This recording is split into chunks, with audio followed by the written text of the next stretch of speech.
Welcome back to Take Two Podcast. I'm Brian, and I am joined by an actor extraordinaire, Mr. Erik Fellows. He's got a lot that he's done, but even more that's coming up. And he and I have something really weird in common that he doesn't even know about yet. And we're going to chat about it in 1 second. Erik, what's up, brother?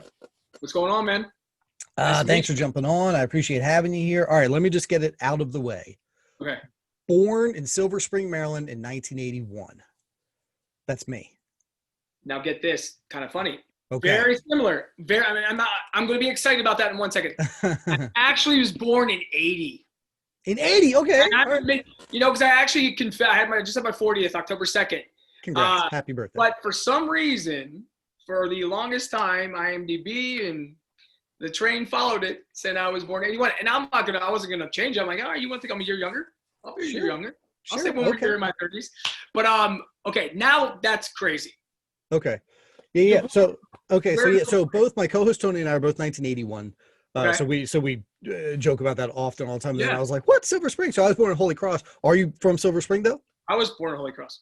That's crazy. That is wild. Now that's crazy. That is nuts. Where did you grow up? Did you grow up in Silver Spring? I first moved to College Park.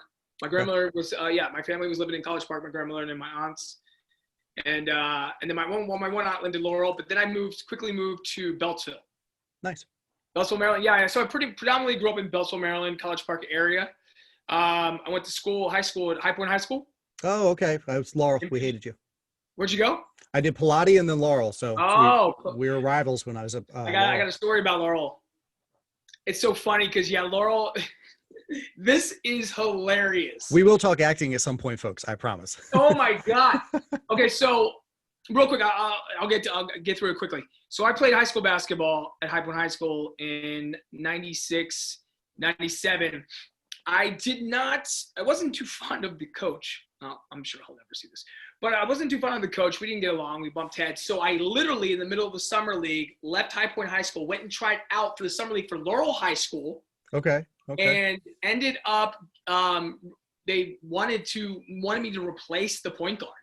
Gotcha. But for some odd reason, I wasn't the best student. I was a little bit of a pain in the butt, not gonna lie. I just didn't want to go to Laurel. And I didn't. I think I would have had to take extracurricular classes, which is weird because Beltsville and Laurel were right there, but it was like out of the district. I didn't understand it. I remember back then. So I beat this kid out. I ended up taking over the starting point guard position going in my junior year. Nice. And then right when I got home, like, Dad, I want to go. Nice. Ended up going back to High Point. The coach found out what I did. Uh-huh. It was a huge thing. And then, I ended up playing one more season, but and then I tore my ankle my senior year. Yeah, it was a whole thing. But I almost went to Laurel High School to play basketball. Crazy. Laurel Mall. This is crazy to me. This is like the heck. When's the last time you were back kind of home? Because Laurel Mall's all gone. That's all an outdoor thing now. No, I know. My mom was in Jessup now. Oh, okay. Very cool. Yep. I'm in Columbia now. Oh, nice. Yeah. So I went to St. Joseph's in Beltsville. Oh, I'm really familiar with that, or familiar with Beltsville at least, and then against playing. Right. I was a baseballer, so playing against High Point. Yeah, of course. All right, small world out of the way. That is crazy, though. That's wild, man. That's really cool. I'm going back, actually. I leave on the 21st to go back to Maryland to see my mom and my parents. Oh, very cool. If we're allowed to hang out in any capacity, hit me up and we can grab a beverage. But that's so cool. If the world allows that sort of thing at that point in time. Maybe we can sneak out some. I don't know. That's fine. That's fine. We gotta live life. I know a couple of pub owners nearby. So, all right, let's talk some acting. Let's talk some Hollywood. Let's talk some good stuff, man. I don't know if I want to start with Days of Our Lives because I was a Days of Our Lives watcher as a child. What I really want to know, if your long run on Days of Our Lives, what is it like working different days with possibly different directors and different, like, where you have a lot of people that might have a different vision, but they all have to be in on one overall theme? Right. Well, coming onto a soap in general, I think is definitely a different approach than what anyone's ever used to. You hear a lot of stuff about soaps.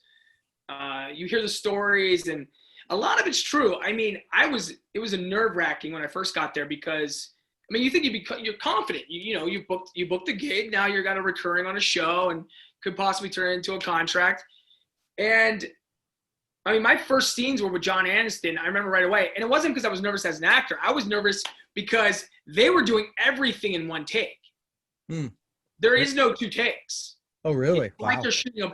You get 2 takes. I think in the 2.5 years I was there, I think I did 2 takes twice. And each time that I messed up, I was like, oh my God, oh my God, oh my God. Because you get so, it's so, like, there, it's a machine there. It's literally a machine. You're shooting sometimes 180 pages of dialogue a day. A day? Yeah. Wow. I mean, That's incredible. they even got up sometimes to shoot 3 episodes. I honestly do not understand how they do it. I understand now how they do it, but I still don't understand how they do it. It's a very weird understanding, but once you get it down, like it's like a sort of like strategic how they do it. It's all like, it's like set up like a play, man. And Sure. you rehearse, you dry block in the morning, and then you go back to your rooms and you hang out. Everybody's kind of talking and they're in a good mood. And then you go shoot the scene, and then you just kind of walk to the next step, which is like 5 feet that way. So it's like, but you get one take. They're like, okay, moving on, boom.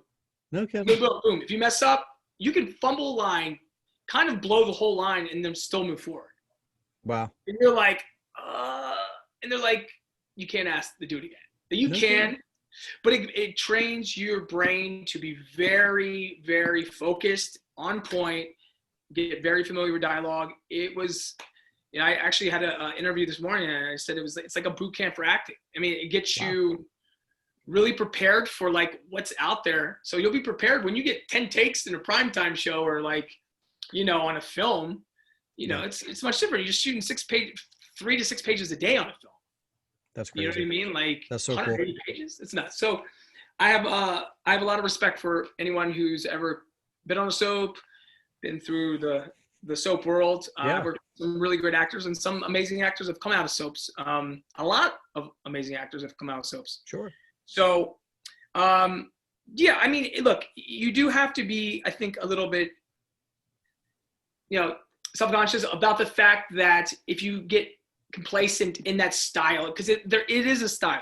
Mm-hmm. And when you try to outdo the performance instead of just doing, I learned trying to create beyond what it really is doesn't work well on how they shoot it. Okay. It doesn't give you a whole lot of room to branch out. Like, and that's why I love film so much, because I get to be free and just live authentically through my moments. Sure. But there you have to kind of plan it, and it's it's a little different. So that's not my style, but it definitely got my confidence to where I can move to the next point.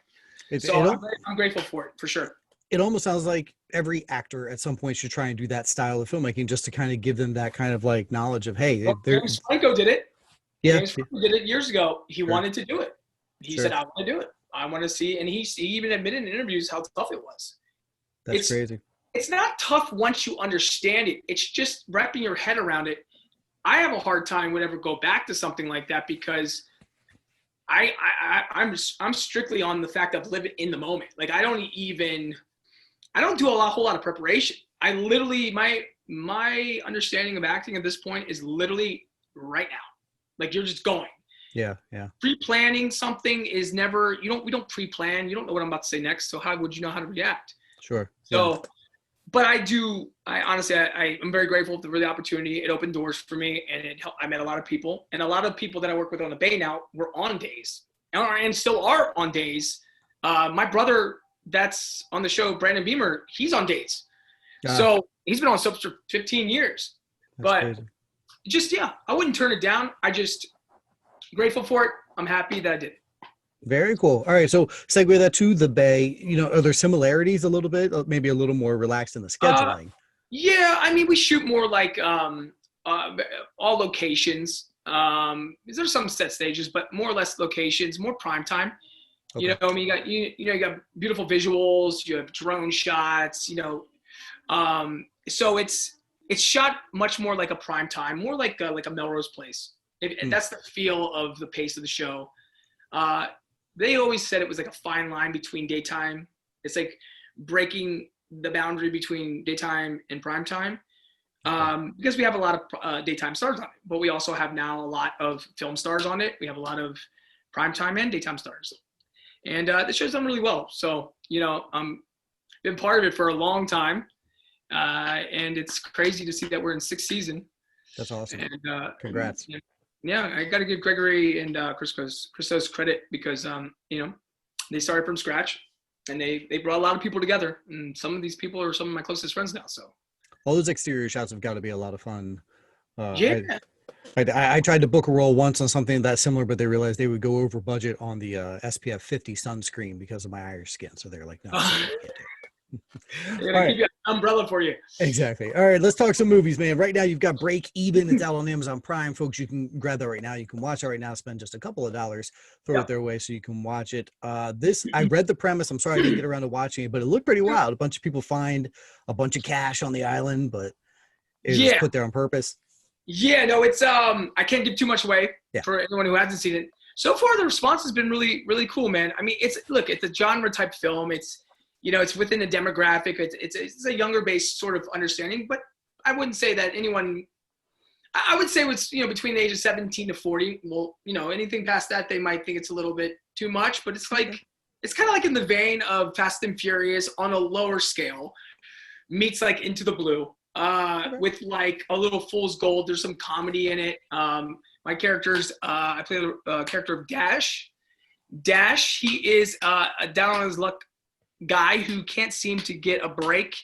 He basically is, just scratching by trying to make a dollar, you know what I mean? So any sort of money that comes his way is a big deal to him. Gotcha. And my other co-leads are played by Tassia Teles from the 100. Nice. My girlfriend in the movie, Elisa Reyes, she's from All That and many, many, many other shows. And my other co-star is Brent Bailey, who has done a ton as well. So we all four really, we just did a launch event 2 nights ago with the studio and everything, and a lot of fans came, and we hadn't seen each other. We've seen each other sporadically. But Tassie has been gone; she was in Canada and stuff. But this is the first time we all sat in sitting, looking at each other with Shane Stanley, who did a terrific job as a director, and CJ Wally this was his first feature that he wrote, and Ivan Sergey's in it, Joanna Pakula's in it, you got James Callis is in it, Steven Gutenberg's in it. It's got a really cool cast, man, and it's very just fast-paced, fun energy, entertainment for friends. We're kind of on a sailing trip, and we go for a dive. Me and Brent go for a dive. We find some mysterious what we would thought were drugs initially, and big blocks of like what we thought were going to be cocaine actually end up being money. Oh, okay. And it's $50 million of money. So now, but there's a twist, and I can't say the twist, but we figure a way of trying to get that money clean. So you spend the movie running from the corrupt DEA and the drug lord. Nice. And to find our way and see which way we're going to go. But yeah, man, it's fun. I'm proud of it. I'm happy about it. We're hoping to get a part 2. It's I can't see. I almost wrote it. Yeah. We're hoping to get a part 2. But I think if you're looking for like an energetic, fun, exciting, sexy movie, fast-paced, it's literally fast-paced from the minute, 5 minutes into like the end. Nice. Awesome. It's emotional. It's fun. If you're looking for that, Break Even. Awesome. I'm going to watch it so that the next time we chat, we'll be able to actually chat more about 2 other things I wanted to ask you about. Purgatory season 2. That's happening. Well, we shot season 1 in Armenia, and then we got sent back because of the lockdown or COVID in late March. But we were there already I was supposed to spend 8 weeks there. We got 6 weeks, so we filmed the season. The 8 episodes are out now on Popstar TV. Cool. And we shot a couple episodes into the second season before we got shut down. So we still actually have to go back and finish the rest of season 2, which would be 8 episodes. 8 episodes would be 16 altogether. Gotcha. But people can see it now on Popstar TV. Yeah, it's cool, man. It's a really cool show. I play a different character, man. I play an ex-con murderer. Not a good guy. Nice. Not a good guy. Yeah. Well, I got the opportunity. They said, they gave me an opportunity to play. They gave me 2 choices. They said, do I want to play the lead sort of spoiled brat who daddy takes care of you and get everything you want, but there's still a hidden agenda? Or do you want to play the ex-con who's basically the lead nemesis towards all of that? Ex-con who's done some awful things, but looks for redemption, but also is a psychopath and is a drug addict. So, in saying that, I chose Bobby. And Bobby is this is the most severe I think I've ever taken a character. Gotcha. So that was fun, man, and I really enjoyed it. So, yeah, people really enjoyed season 1 from what I understand, and I think it's pretty cool. It's shot really cool, and it's about 12 different individuals. Well, some are couples, but we all secretly get invited to a New Year's Eve event at this mysterious sort of like getaway called Shambhala. Okay. We're all brought there for one particular reason, and we're all connected. So fun. Throughout, we end up getting lured into this, I don't want to give too much away if people haven't seen it, but underground sort of cave, and we get trapped in there. So basically you spend the first 8, well, actually all the way through the second season trying to find our way out, and whoever comes out alive comes out alive. Wow. There's lots of dirty, raw manipulation, some violence, some tears, some laughing. So yeah, it's cool, man. So that's out. That sounds like a lot of fun. Again, folks, we're talking to Erik Fellows right now on Take Two Podcast. He's got a lot of stuff that's already out there you can look at, but then even a lot more coming out, including something that's a little bit in post-production right now, but called Starfucker. Yes. And the bio, it looks at the dark side underbelly of Hollywood. I'm sold. I'm sold right there. Jimmy Starr is when this project was interesting because I've worked with the director. He's actually one of my closest friends. Well, we became very close friends for many years now, but I'll give you a little backstory about how this even came about, because it's a very unique film, and it's been 4 years in the making, man. Oh, wow. Like, we started 4 years ago, and I'll tell you why it's taken this long. So I met Mark David. He's a extremely talented director, DP. I did a movie in 2008, I think it came out in 2009 or 2010, called American Cowslip, and I played opposite to Val Kilmer and to Peter Falk, Cloris Leachman, Diane Ladd, Bruce Dern, Lynn Shay, Blake Clark, a whole crazy legendary all-star cast. And Mark had, I was actually originally only supposed to have like a line, because my manager at the time was Val Kilmer's publicist. It was a very interesting sort of setup he had. Nice. So they contacted my manager and said, hey, we want to see if Val's available for like a week, blah, blah, blah. He goes, well, I'll get this to Val if you put my client in your movie. And he goes, well, he saw my picture in it. And, because I was modeling before I got into acting. He's like, is he a model? Can he even act? And he goes, just meet with him. So we sat down for lunch and we had a good conversation. He's like, oh, he's got a personality. I'm like, well, what the hell did you think I had? He's like, well, just, I thought you were like a male model. Yeah. I was like, so it's good to know what everybody thinks of male models. But I think I actually do too. But the thing is this, basically I got the set, and then a couple takes in, he's like, you start rewriting stuff. And I ended up being in like 30 minutes of the movie. Like, it ended up like basically going from one line to like 50 lines. And so that was my first encounter with Mark David. So back then he said to me, he goes, dude, you're a leading man. He goes, I'm going to make you a star. And he said that to me blatantly to my face. He goes, dude, one day you're going to lead my films. And come in 2014, finally did another movie with him called Johnny Sweet Revenge. Okay. Ensemble lead cast, crazy dark comedy. Did really well at the festivals. It's out now. You can stream it everywhere. And then my next film, I got cast as the lead, Texas Heart. Texas Heart actually is a really, really audience-friendly film. It did well at the festivals. It's been out for a while now. I'm proud of it. I play a corrupt attorney who ends up fleeing from LA to he loses a court case. And Lynn Shay plays the mob boss. I love Lynn Shay. I've done a handful of movies with her. The mob boss, and I basically, she says, her son, I was defending her son. I said, we're not going to lose, and we end up losing the court case. So I end up fleeing. They said they're going to murder me. So I end up fleeing to a place called Juniper, Texas, to kind of go incognito. And I end up coming across all of these interesting characters. And this one kid who was autistic, played by an actor named Cameron Dabrowski, very, very talented actor. He played Tiger, and I end up defending him for murder for this girl going missing in the end. So it's like a coming coming of like a story that does like, basically a 180 of this guy who's living this dark, manipulative, deceitful life, becoming good, going to a small town, finding a little true like love and what life's all about, and giving something back. So it's a nice redemption film. And so that was my first lead. Mark gave me with that. And then he said to me, hey, I got this really interesting movie. Mm-hmm. But actually it was a series originally. He had wrote 10 years before that. Oh, and he told me, and it was actually originally called In the Land of Milk and Honey. Okay. We're still debating on possibly the distributors are trying to figure out if they're going to change the name or not. But he said, listen, this is what it's about. And I read the first original. I go, Mark, I'm not playing that role, because it shows Hollywood. I mean, if you read the characteristics of this guy, he's a narcissistic sort of psychopath actor who is extremely manipulative, but also has a sex addiction, but also just wants to do whatever it takes to make it to the top. So he said to me, he goes, bro, you're perfect for it. And I go, what does that even mean? He goes, dude, you are Jimmy Star.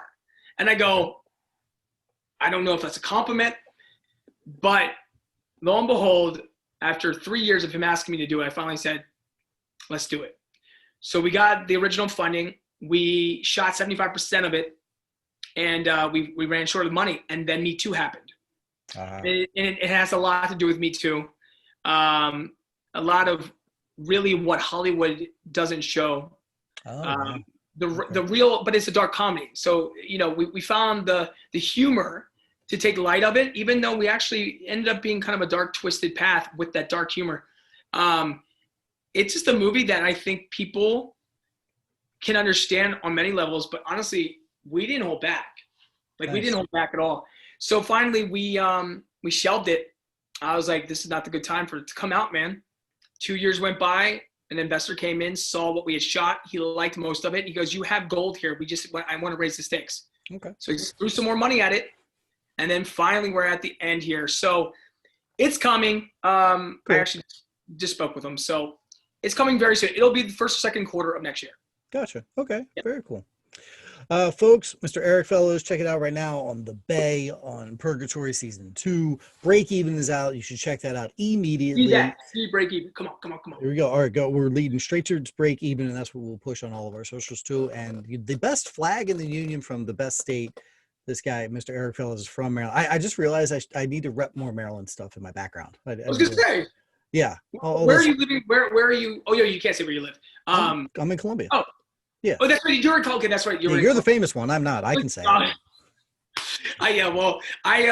So you're actually very close to my mom, man. Like, you're literally probably 10 minutes. Yeah, probably right down 175, I bet. Yeah. Probably. Yeah, very cool. We'll stay in contact for sure, because I mean, literally, I'll be there in a couple of weeks. That's really cool, man. I was not expecting that. Incredibly small world. I love it. That is the beautiful community of Hollywood. I love it so much. Erik, I'm very happy that we connected, that I got to meet you, and I'm looking forward to seeing all the stuff you got coming out in 2021 and beyond. Thanks for coming on Take Two, man. Hey, man, I appreciate it, buddy. We'll talk soon, bud.